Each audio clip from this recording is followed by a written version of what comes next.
오늘은 아가서 2장 말씀을 저와 여러분이 함께 살펴보도록 하겠습니다. 2장은 나의 사론에 수선하여 골짜기에 백합포로다 이렇게 시작을 합니다. 여러분, 아가서는 Song of Songs, 사랑의 노래입니다. 그래서 남자가 노래하다가 여자가 노래하다가 합창이 나오고 그러는데 2장 1절은 이 부분을 지금 남성이 부르는지 여성이 부르는지 그것을 명확히 하기가 상당히 어렵습니다. 누가 말하는지 모르지만 그 내용의 의미를 먼저 한번 살펴보겠습니다. 사론에 수선하다. 수선하는 바로 장미를 가리키는 것입니다. 이 샤론 평화에 있는 이 장미를 이야기합니다. 그 다음에 골짜기의 백합화. 이것은 그냥 쉽게 볼 수 있는 그냥 들에 피어 있는 꽃을 의미하는 것입니다. 그러면 2장 1절에 사론에 수선하여 골짜기의 백합포로다라는 그러한 표현은 어떠한 의미를 가지고 있냐면 그냥 많은 꽃들 중에 하나다라는 그러한 의미를 가지고 있습니다.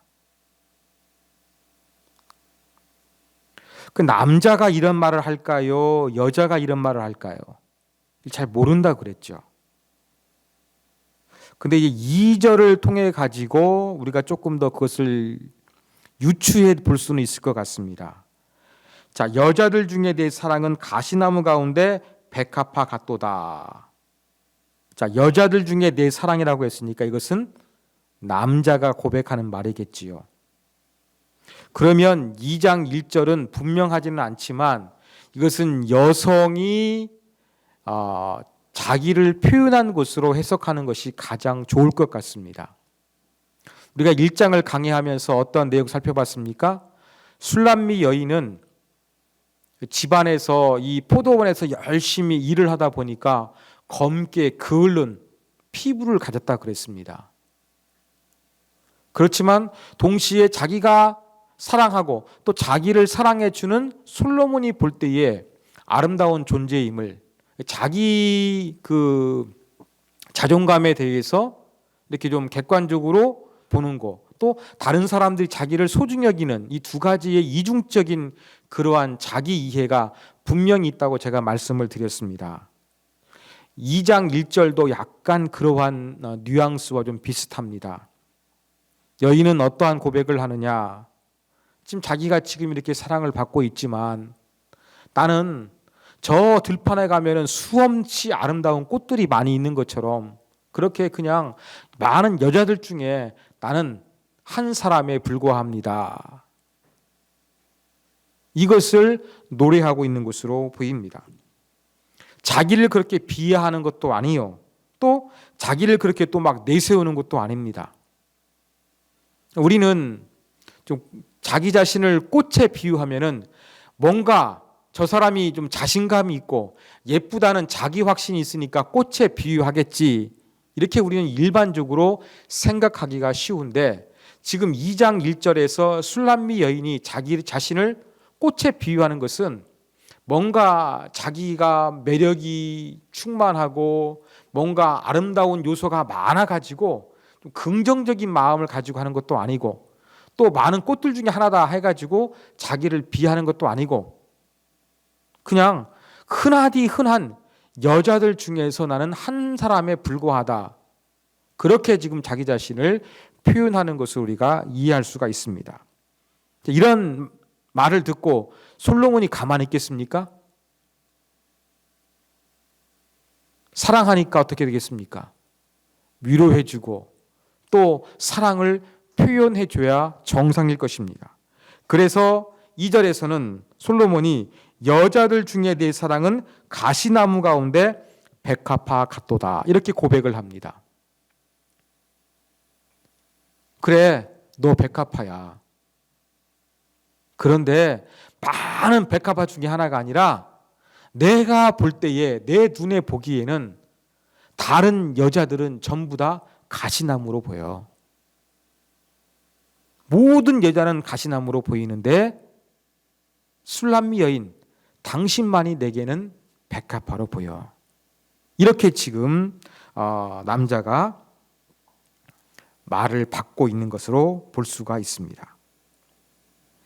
그렇지만 또 한 가지 이 가시나무 가운데 백합화라는 것은 또 다른 의미를 가질 수가 있습니다. 가시나무 찔리면 아프죠. 그러니까 이렇게 지금 백합화인데 가시나무 가운데 있다는 것은 술람미 여인이 고통을 받고 있는 상황을 표현하고 있는지도 모른다. 이러한 의미 부여도 가능하다. 그렇게 우리가 이해할 수가 있을 것입니다. 자, 3절은 이제 여인이 반응하는 것입니다. 이러한 내용은 쭉 아마 이렇게 6절까지 이어지고 7장은 이렇게 뭐라고 해야 될까요? 합창과 같은 부분도 있습니다. 자, 3절. 남자들 중에 나의 사랑하는 자는 솔로몬을 가리키겠죠. 숲풀 가운데 사과나무 같구나. 내가 그 그늘에 앉아서 심히 기뻐하였고 그 입의 열매는 달았도다. 그렇게 이야기를 하고 있습니다. 사과나무 이미지는 아가서에서 자주 사용이 됩니다. 그리고 이 사과는 그리스 로마 문학에서도 여인들이 조금 성적인 것과 관련됐을 때 많이 등장하는 표현입니다. 네, 그래서 사과나무 같구나라고 했을 때에는 조금 성적인 부분을 암시하는 그러한 부분으로 우리가 이해할 수도 있는데 너무 또 이러한 색깔로만 몰아갈 수도 없다고 생각을 합니다. 여러분, 남녀 간의 사랑 속에 성적인 부분이 완전히 제외될 수는 없겠죠. 그죠? 그러니까 사과나무 같구나. 오케이, 이런 부분 받아들일 수 있습니다. 그렇지만 모든 것을 그렇게 어떠한 에로스적인 사랑으로서 3절을 해석하기는 조금 아쉽습니다. 자, 사과나무 같다고 했는데 왜 사과나무 같은가? 두 가지 이유를 3절에서 이야기합니다. 그늘을 이야기합니다. 사과나무가 그늘을 제공해 주는 거예요.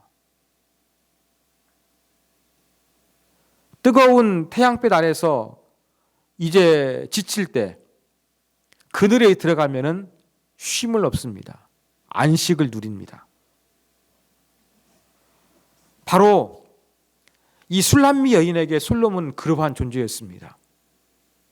어떠한 위협으로부터 보호해주고 쉼과 평안을 제공해주는 사람이 바로 솔로몬이다. 그렇게 지금 술람미 여인은 그러한 의미에서 솔로몬을 사과나무에 비유하고 있는 것입니다. 그런데 사과나무가 조금 그 그리스 로마 문학에서 좀 성과 관련됐다 그랬죠. 또 한 가지 이유는 바로 이제 그늘과 같이 등장하는 것이 열매입니다. 그 열매는 입에 달도다. 바로 이것은 입맞춤, 이런 사랑의 행위로 볼 수 있을 것 같습니다. 그러니까 이 술람미 여인이 솔로몬을 사과나무 같은 존재라고 생각하는 거예요. 그냥 사랑하는 감정이 있으니까 그냥 입을 맞추니까 좋은 것이 아니라 그냥 솔로몬이라는 존재가 자기에게 위협으로부터 보호해주고 또 편히 안기어 쉴 수 있는 이 그늘과 같은 그런 유익을 주기 때문에 사과나무에 자기의 사랑하는 남자를 비유하고 있습니다. 4절에 보니까 이 솔로몬이 어떻게 합니까? 그가 나를 인도하여 잔치집에 들어갔으니 그 사랑은 내 위에 깃발이로구나. 이러한 표현이 있습니다. 자, 이제는 나무 아래 있는 것 같다가 어디로 갑니까? 잔치집으로 들어갑니다. 그런데 원어로 보면 잔치집은 포도나무 집을 가리킵니다.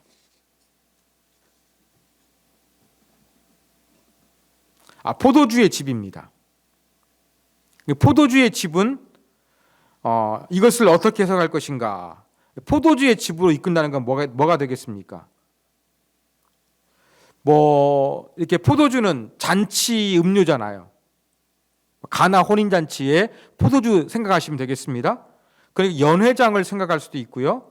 그 다음에 둘이 사랑을 나눌 수 있는 그러한 공간. 어떤 사람은 고대의 선술집이다.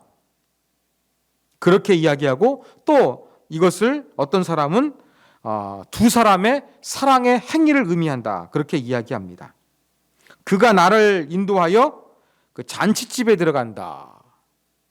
뭐 파티 장소로 들어가건 아니면 둘만의 사랑을 나눌 수 있는 공간으로 들어가건 아니면 두 사람의 더 달콤한 사랑의 행위를 하던 여러 가지로 우리가 해석을 할 수가 있습니다. 그러면서 덧붙이는 표현이 무엇이냐면 그 사랑은 내 위에 깃발이구나 그렇게 이야기합니다.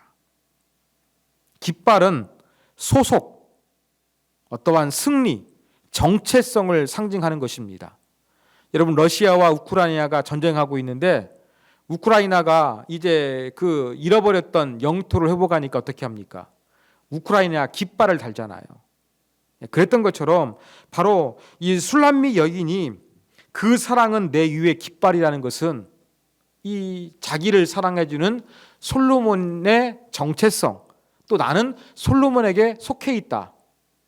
나는 솔로몬에게 사랑받고 있는 어떠한 행복감과 승리의 기쁨, 이러한 부분들을 상징하는 것으로 우리가 이해할 수가 있을 것입니다. 자, 5절. 너희는 건 포도주로 내 힘을 돋고 사과로 나를 시원하게 하라. 내가 사랑함으로 병이 생겼음이라. 자, 5절에 보니까 이 술람미 여인은 지금 상사병이 걸렸어요. 지금 같이 있음에도 불구하고 상사병이 걸렸다는 것은 얼마나 이 솔로몬을 사랑하는가, 그 사랑의 정도를 우리가 조금 헤아려 볼 수가 있습니다. 근데 상사병에 걸리다 보니까 뭐 정상 생활이 되겠습니까? 온통 그 사람 생각뿐입니다. 그러다 보니까 몸에 기력이 없는 거예요. 힘을 잃었습니다. 힘을 얻기 위해 가지고 뭘 요구하는 거예요? 건포도와 사과를 이야기하고 있는 것입니다. 건포도와 사과는 무기력한 사람에게 원기를 회복시켜주는 음식을 의미합니다. 물론 이 포도와 또 사과 말씀드렸던 것처럼 이걸 조금 성적인 것과 연관시켜 해석도 가능합니다만 이렇게 상사병이 걸렸으니까 힘이 드니까 뭔가 먹어야 되겠구나. 그러한 의미에서 뭐 사랑을 먹는지 아니면 정말 몸에 그 기력을 회복할 수 있는 그런 음식을 먹는지. 여러분 당이 떨어질 때에 사과 같은 거 좋지 않습니까? 아마 그러한 것일지도 모릅니다. 하여간 같이 있음에도 불구하고 상사병에 걸릴 정도로 그만큼 이 남자를 사랑하고 또 남자를 사랑하기 위해서 힘든 몸을 위해서 이렇게 건포도와 사과를 내게 먹게 하라. 그러한 이야기가 있습니다. 6절. 이제 사랑의 그 아름다움을 나누는 것이 6절에 기록되어 있습니다. 그가 왼팔로 내 머리를 고이고 오른팔로 나를 안는구나. 이런 팔베개 한다 그러죠. 예, 남자의 손이 여자의 머리가 딱 될 수 있도록 팔베개가 되어주고 다른 한 손으로는 여자를 감싸고 있는 또 사랑을 하고 있는 그러한 부분들을 이제 묘사를 하고 있습니다. 그러면서 7절에 보면은 이제 부탁하잖아요. 예루살렘의 딸들에게 부탁을 해요. 그런데 노루와 들 사슴을 두고 너희에게 부탁한다 그랬거든요.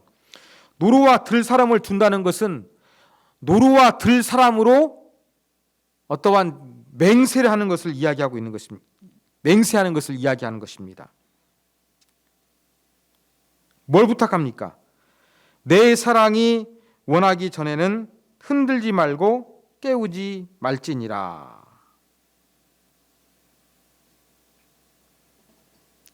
여러분 상사병으로 힘이 들었어요. 그래서 이제 조금 건포도와 사과 먹어가지고 조금 기력도 찾았나 봅니다. 그러면 조금 평안함이 오면은 좀 이완이 되면서 잠이 오겠지요.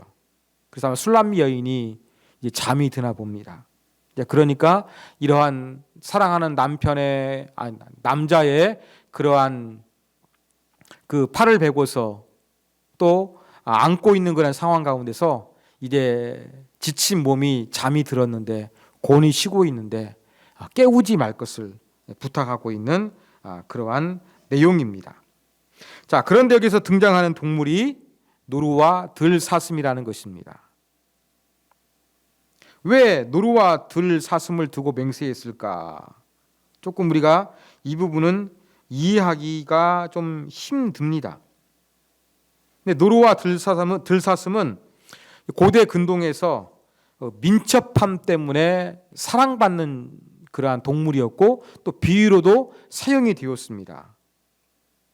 또 이 사랑의 이미지에 중요한 역할하고 있습니다. 여러분, 노루와 사슴은 거친 이미지가 아니잖아요. 동물인데도 불구하고 좀 부드럽고 좀 그렇게 좀 편안한 동물인 것처럼 아마 이렇게 조금 노루와 사슴은 사랑의 기쁨, 어떤 아름다운 사랑을 그렇게 상징적으로 보여주는 것을 우리가 해석할 수가 있겠습니다. 자, 8절입니다.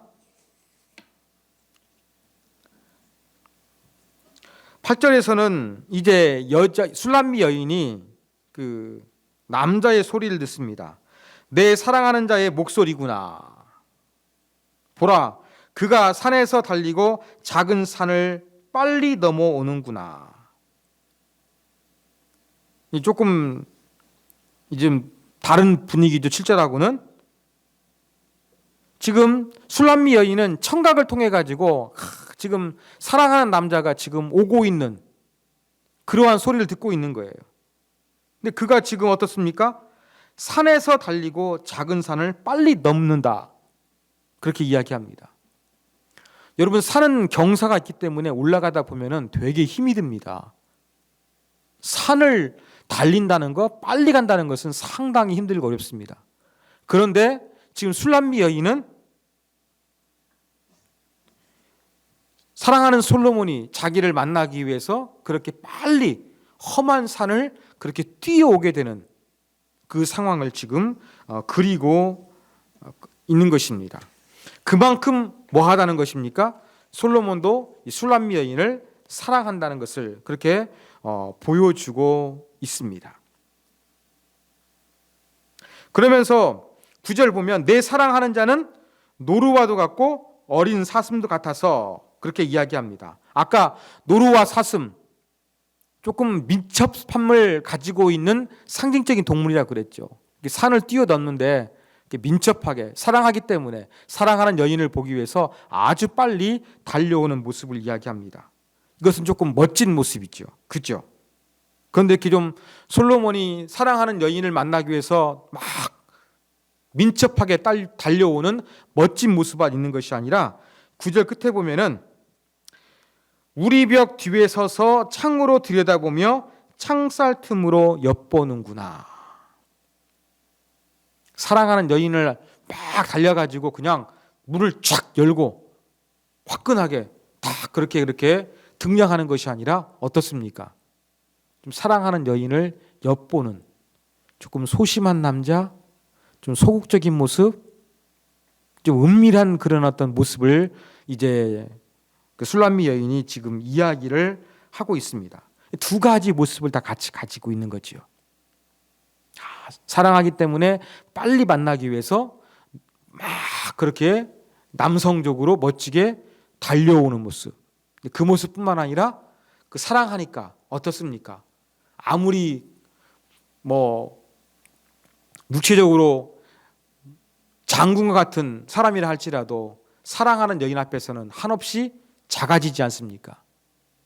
솔로몬도 마찬가지로 그렇게 막 산을 뛰어다닐 때로 멋진 모습이었지만 막상 술람미 여인 앞에 서려고 했을 때에는 조금 수줍어하기도 하고 어떤 모습으로 있는가 가만히 살펴보려고 하는 어떠한 그렇게 조금 다른 모습, 이런 모습이 있음을 이제 9절에서는 이야기를 합니다. 자, 10절은 이제 솔로몬이 여인에게 반응하는 것입니다. 뛰어와가지고 뭐라고 합니까? 나의 사랑한 자가 내게 말하 이르기를 나의 사랑 나의 어여쁜 자야 일어나서 함께 가자. 사랑하기 때문에 더 다른 데를 가자는 거예요. 이제는 이 솔로몬이 여인을 깨우며 함께 가자고 이야기합니다. 자, 그러면서 이제 봄의 이미지가 등장하고 있습니다. 자, 겨울도 지나고 비도 그쳤다. 여러분, 팔레스타인 지역은 겨울이 우기라서 비가 많이 옵니다. 이제 조금 온도가 내려가고 좀 비가 많이 내리는 이제 그러한 겨울이 끝나갔음을 이야기합니다. 겨울이 지나가면 봄이 오겠죠. 그래서 12절 보면 지면에는 꽃이 피고 새가 노래합니다. 그리고 비둘기의 소리가 우리 땅에서 들립니다. 그리고 무화과 나무에는 푸른 열매가 있습니다. 여러분, 무화과 나무 열매는 2번 열매를 맺어요. 봄에 맺는데 파케라 그래가지고 조금 작은 열매가 맺습니다. 이제 그 이후에 진짜 맛있는 열매가 맺는데 그래도 이 파케가 열린 것을 이야기합니다. 그리고 포도나무에는 꽃을 피워 향기를 토하는구나, 그렇게 이야기합니다. 자, 봄의 모습 여러 가지가 있어요. 시각적인 게 뭐예요? 꽃이 피는 거예요. 청각적인 거 뭐예요? 새의 노랫소리가 들리는 거예요.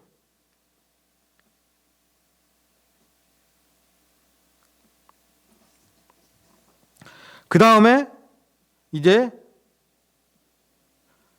그 시각적으로 보면은 무화과 나무에는 푸른 열매가 맺어 있는 겁니다. 그 다음에 이제 포도나무는 꽃의 향기를 냅니다. 후각적인 겁니다. 시각적으로 꽃, 청각적으로 새 노랫소리, 그 다음에 그 무화과 나무 익었다는 거, 이건 미각이지 않습니까? 익었다는 것은 먹어봐야 되잖아요. 그러니까 미각적인 거. 그 다음에 포도나무 향기는 후각적인 거. 이렇게 여러 오감을 통해 가지고 이제 그 좋은 계절을 이야기하면서 이러한 좋은 계절에 이제 사랑을 위해서 가자, 그렇게 이야기하면서 보다 사랑할 수 있는 좋은 계절이 왔음을 그렇게 노래를 하고 있는 것입니다.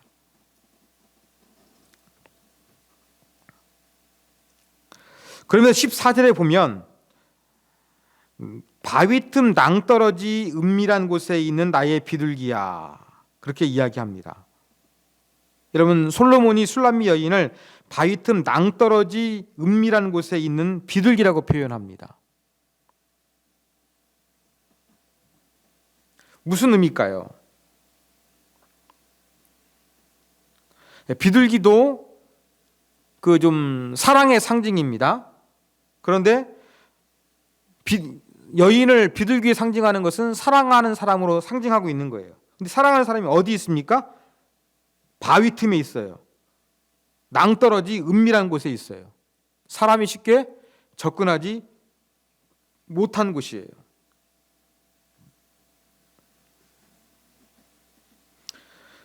이것은 뭐 좀 위태로운 그러한 장소를 의미하는 것이 아니라 조금 누구나 침입하기 힘든 이 철옹성과 같은 그러한 이미지입니다.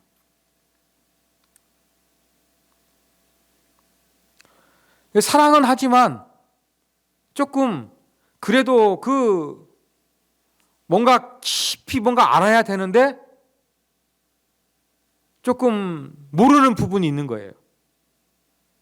그러니까 이 사랑하는 사람을 더 알고 싶어가지고 뭘 요구하는 겁니까?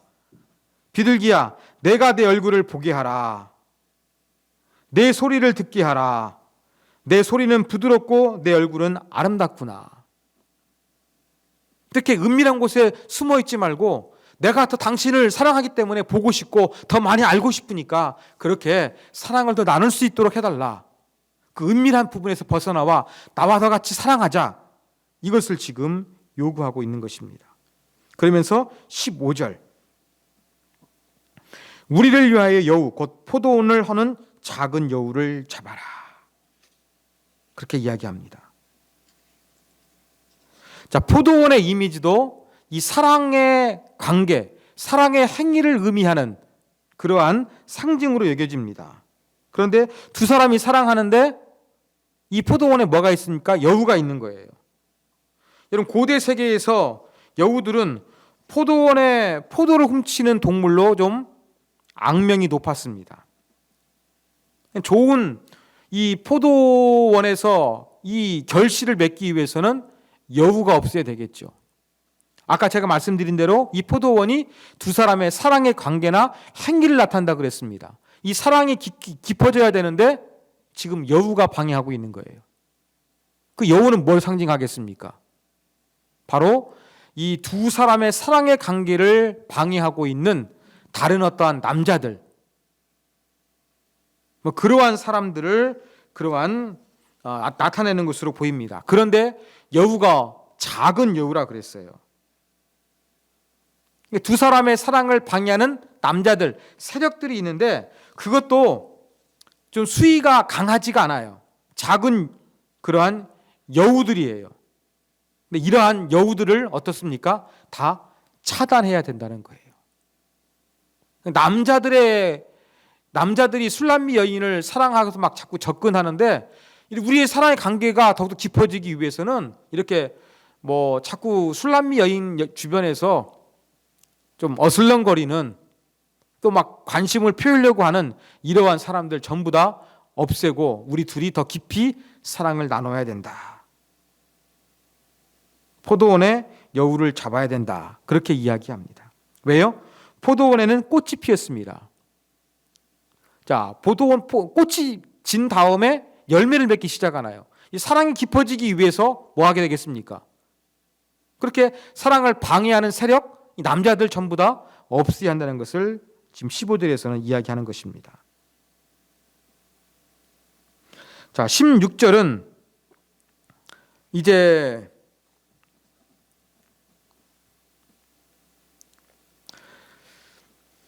이 포도원의 여우를 잡는 어떠한 실제적인 방법을 조금 이제 노래하고 있는 것 같습니다. 덫을 놔야 될까요? 아니면 여우를 막 화살 같은 걸로 쏴가지고 죽여야 될까요? 사랑의 관계를 방해하는 여우, 어떻게 되겠습니까? 둘이 더 사랑하면 되는 거예요. 바로 16절은 그러한 것들을 노래하고 있습니다. 내 사랑하는 자는 내게 속하였고 나는 그에게 속하였도다. 서로가 연결되어 있는 거예요. 얘기하는 겁니다. 그가 백합화 가운데에서 양떼를 먹이는구나. 이건 전부 다 뭘 의미하냐면 바로 16절은 두 사람이 마음이 연결돼 가지고보다 진실하게 사랑하는 관계를 맺는 것을 지금 이야기를 하고 있는 것입니다. 여러분, 두 사람의 사랑이 깊고 진실하면은 그냥 작은 여유가 있어도 들어올 틈이 없는 거예요. 가장 근본적으로 두 사람이 서로 깊이 있게 진실되게 연결되어 있는 사랑, 이것을 16절에서는 지금 이야기를 하고 있습니다. 그러면서 17절 마지막 절입니다. 자, 내 사랑하는 자야, 날이 저물고 그림자가 사라지기 전에 돌아와서 베데르산의 노루와 어린 사슴 같을지라. 자, 이 부분이 또 해석하는데 조금 좀 어렵습니다. 두 가지 해석이 가능해요. 자, 날이 저물고, 이 문자적으로 그냥 히브리 단어를 번역을 하면은 날이 숨 쉴 때까지예요. 숨은 어떠한 생명력이 있다는 걸 보여주는 거잖아요. 그러니까 이렇게 날이 숨을 쉰다는 것은 뭘 의미하냐면 해가 뜨는 것이다. 그렇게 해석을 합니다. 날이 저물고 그림자가 사라지기 전. 그림자가 언제 사라집니까? 해가 뜨면 사라지잖아요. 어두운 그림자가 없어지잖아요. 그러면서 이 17절을 이제 어떻게 해석하냐면은 아침 해가 뜰 때까지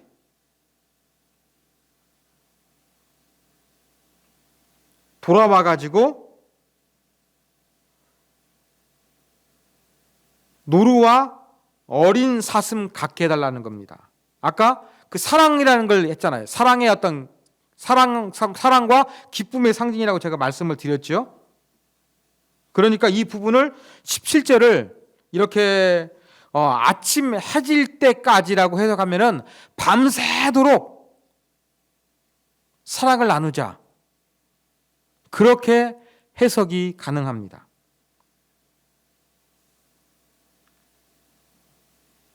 근데 또 다른 해석이 가능합니다. 지금 날이 저물고 그림자가 사라지기 전에 돌아가는 것은 어둠이 임하기 전에 돌아오라는 것입니다. 어둠이 임하기 전에 돌아와라. 근데 노루와 어린 사슴이 뭐라 그랬죠? 민첩함의 상징이라 그랬죠. 빨리 돌아오라는 겁니다. 빨리 돌아오는 것을 요구하고 있다는 겁니다. 그리고 베데르, 이 지역인데 이 단어의 뜻은 이별, 분리, 그러한 의미를 가지고 있어요.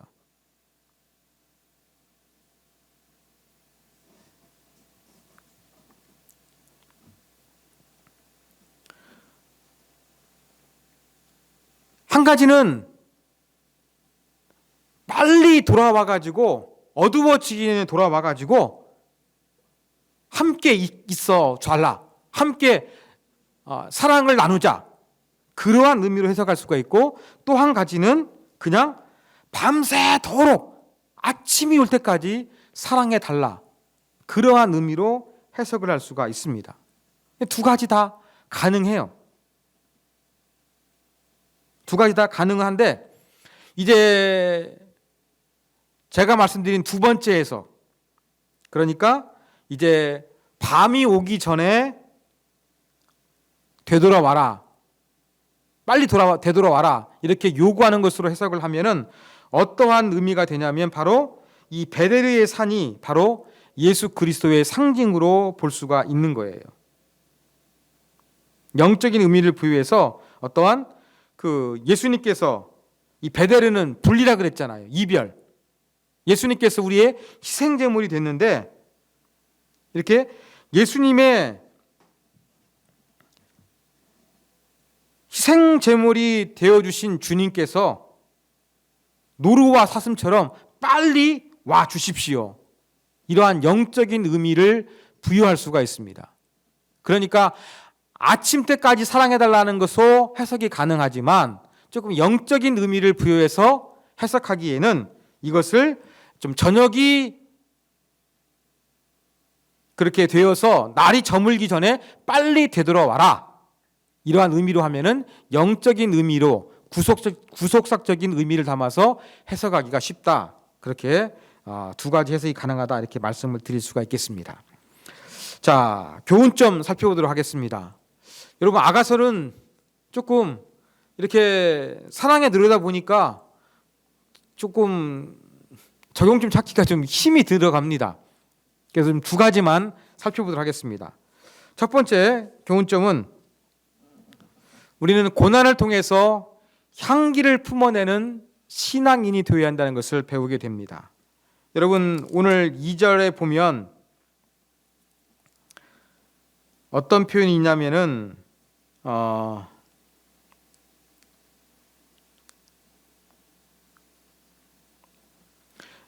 2장 2절에 보면 내 사랑은 가시나무 가운데 백합화 같도다. 솔로몬이 이렇게 말을 하잖아요.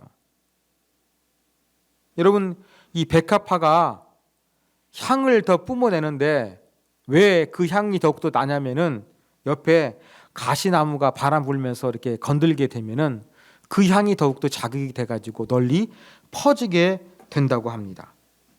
꽃잎이 찢어지면 더 깊은 향을 뿜어낸다고 합니다. 여러분, 고난을 통해서 아름다운 그리스도의 향기, 아름다운 신앙의 모습들, 이러한 부분들을 나타낼 수 있는 그러한 은혜와 축복을 경험해야 한다는 것을 우리가 영적인 교훈으로 삼을 수가 있습니다. 백합화가 아름다운 향을 내는데 이 꽃잎이 찢어지면, 가시에 찔리면 더 짙은 향을 품어내는 것처럼 저와 여러분의 신앙이 이 가시와 같은 힘들고 어렵고 고난과 좌절과 눈물이 있는 이러한 사망의 음침한 골짜기와 같은 것을 지나갈 때에 이것을 잘 믿음으로 이겨내면 아름다운 그리스도의 향기, 아름다운 신앙의 향기를 바라게 될 것입니다. 바로 우리의 신앙이 가시나무 가운데 백합화 향을 뿜어내는 그러한 신앙이 될 수 있도록 우리가 도전과 또 자극을 받을 수가 있습니다. 여러분, 가시가 우리를 찌릅니다. 그때 우리는 향을 내야 될 것입니다. 고난의 가시가 올 때마다, 눈물의 가시가 올 때마다 우리는 멋진 믿음의 향기, 그리스도의 삶과 인격을 닮은 향기를 품어낼 수가 있어야 될 것입니다. 또 반대로 이것을 적용할 수도 있습니다. 내가 혹시 내 주변 사람들에게 상처를 주고 있는 존재가 되지 않을까 한번 생각해 볼 수도 있을 것 같습니다. 가시가 뾰족해서 자꾸 찔르는 것처럼 내 말이 뾰족하고 내 생각이 뾰족하고 내 마음이 뾰족하고 표정이 뾰족하고 내 눈빛이 뾰족해서 주변의 사람들을 아프게 콱콱 찌르고 있지는 않은지 우리가 한번 점검해 봐야 할 것입니다. 자, 두 번째 교훈입니다. 두 번째 교훈은 우리는 영적인 방해물을 제거해야 한다는 것입니다. 자, 술람미 여인과 솔로몬이 더 깊은 사랑하기 위해서 포도원에 있는 작은 여우를 잡아라, 그렇게 말을 하잖아요. 두 사람의 그 아름다운 관계를 가로막고 있는 이러한 환경들, 사람들, 모든 것들을 제거해야 된다고 말하지 않습니까? 우리에게도 마찬가지 이러한 것들이 필요합니다. 우리가 더욱더 신앙이 깊어지기 위해서 방해하는 이 여우와 같은 존재, 여우와 같은 것들이 분명히 있을 것입니다. 이것을 우리가 제거해야 할 것입니다.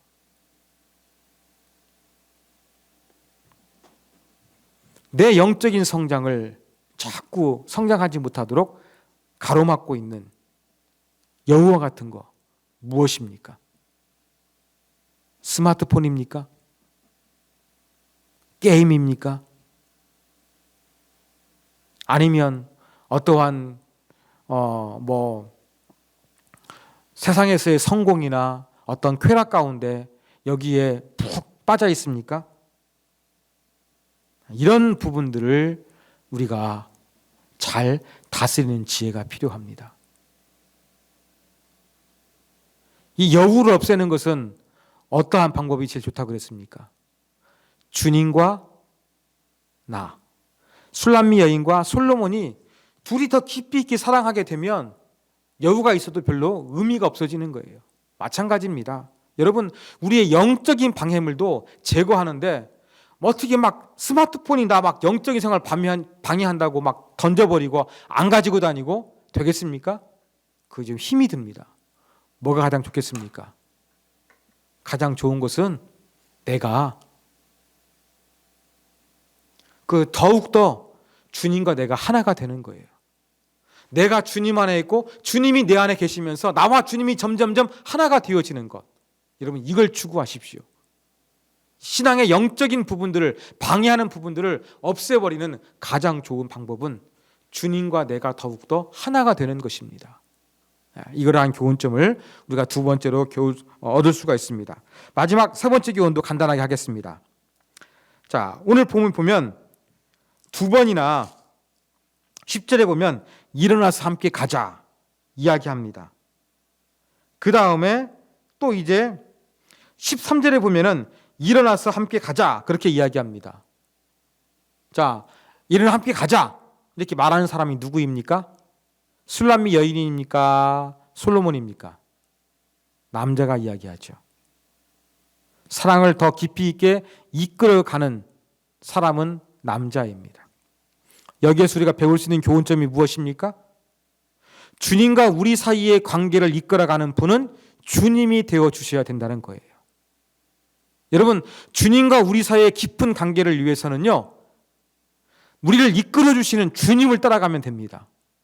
내 방식대로 신앙생활하고 내 마음대로 신앙생활하려는 것들을 멈추고 주님이 이끄시는 대로, 주님이 하라고 우리를 자꾸 이끌어 가시는 그대로 그 길로 가셔서 우리가 주님과 사랑을 나누며 우리의 신앙이 깊어지도록 그렇게 주님을 따라가면 되겠습니다.